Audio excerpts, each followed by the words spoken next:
बीड जिल्ह्यामध्ये एफडीएच्या वतीने मोठी कारवाई. तुकाराम मुंढे यांच्या सो जिल्ह्यामध्येच 6,68,000 रुपयाचा मुद्देमाल जप्त करण्यात आला असून परवाना देखील निलंबित करण्यात आलेला आहे. ही जी घटना आहे ती मंडळी बीडच्या केस तालुक्यामध्ये घडलेली आहे. अन्न व औषध पुरवठा विभागाच्या अधिकाऱ्यांनी ही धडक कारवाई केली असून केस तालुक्यातील एका दूध डेअरीवर छापा मारून त्या ठिकाणी ही कारवाई करण्यात आलेली आहे. तुकाराम मुंढे जे आहेत ते अन्न व औषध पुरवठा विभागाच्या आयुक्तपदी विराजमान झाले असून त्यांची जी धडक कारवाई आहे ती आता सो जिल्ह्यामध्ये देखील होत असल्याचं आपल्याला पाहण्यास मिळत आहे. आज तुकाराम मुंढे यांच्या कडून ही झालेल्या कारवाईमुळे आज संपूर्ण जिल्हा हादरून गेला असून भेसळयुक्त खोरांचे धाबे जे आहेत ते दणाणले असल्याचं आज पाहण्यास मिळालेलं आहे. केस तालुक्यातील माऊली दूध डेअरी या ठिकाणी ही मोठी कारवाई करण्यात आलेली आहे. छत्रपती संभाजीनगर येथील अधिकाऱ्यांनी या ठिकाणी छापा टाकून ही मोठी कारवाई केली असल्याचं समोर आलेलं आहे. या कारवाईमध्ये 6,68,000 रुपयाचा मुद्देमाल जो आहे तो जप्त करण्यात आलेला आहे. या ठिकाणी ज्या पद्धतीने दुग्ध व्यवसायातून इतर पदार्थ केले जात होते, हे पदार्थ तयार करीत असताना अनेक भेसळ होत असल्याचं निदर्शनास आलेलं आहे.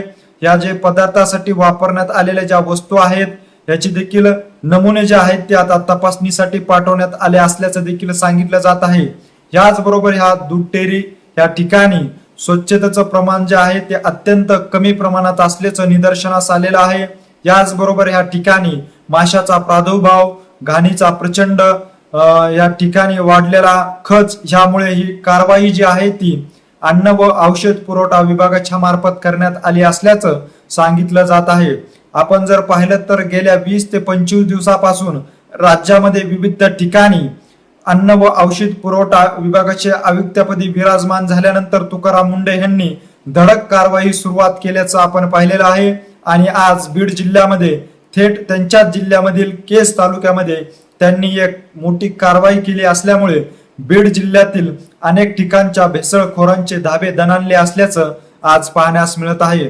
थेट तुकाराम मुंढे हे त्यांनी आयुक्तपदी विराजमान झाल्यानंतर राज्यामध्ये विविध जिल्ह्यामध्ये छापेमारी करून अन्न व औषध पुरवठा विभागाच्या अंतर्गत कारवाया केल्याचं आपण पाहिलेलं आहे. आणि तीच कारवाई, तीच मोहीम आज थेट बीड जिल्ह्यातील केस तालुक्यामध्ये त्यांनी केली असल्यामुळे आज बीड जिल्ह्यामध्ये देखील खळबळ उडाली आहे.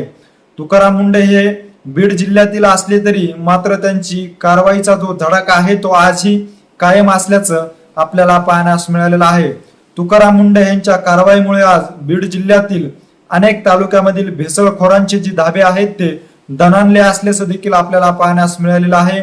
आणि माऊली दूध डेअरी या ठिकाणी छापेमारी करून मुद्देमाल जो आहे तो जप्त करण्यात आलेला आहे. याचबरोबर या ठिकाणी काही दुग्धजन्य जे पदार्थ आहेत त्याचे नमुने देखील तपासणीसाठी पाठवण्यात आले असल्याचं सांगितलं जात आहे. तुकाराम मुंढे यांच्या ह्या कारवाईमुळे आज बीड जिल्हा चांगलाच हादरून गेला असून याचबरोबर आता इतर ठिकाणी कशा पद्धतीने छापेमारे होते, याचबरोबर कशा पद्धतीने कारवायाला सामोरे जाते, याचबरोबर कुणावर कशा पद्धतीच्या कारवाईचा बडगा उडवला जातो हे देखील पाहणं तितकंच महत्वाचं ठरणार आहे. तुकाराम मुंढे बीड जिल्ह्याचे असले तरी मात्र त्यांनी बीड जिल्ह्यामधील आता अन्न व औषध पुरवठ्याच्या माध्यमातून भेसळखोर असतील, औषध विक्रेते असतील यांच्यावर आता धडक मोहीम कारवाई करण्याचे पावलं जे आहेत ते उचलले असल्याचं पाहण्यास मिळत आहे. त्यामुळे आता भेसळखोर असतील, औषध विभागातील अनेक जण लूटमार करीत असतील यांचे देखील चांगले धाबे दणाणले आहेत. तर गुटखा माफियामुळे टपरे चालकांनी आपल्या टपऱ्या देखील कायमच्या बंद केल्या असल्याचं आज आपल्याला बीड जिल्ह्यामध्ये देखील पाहण्यास मिळत आहे. त्यामुळे आता तुकाराम मुंढे यांची दहशत जी आहे ती आता त्यांच्या सोह जिल्ह्यामध्ये देखील चांगलीच आपल्याला पाहण्यास मिळत आहे.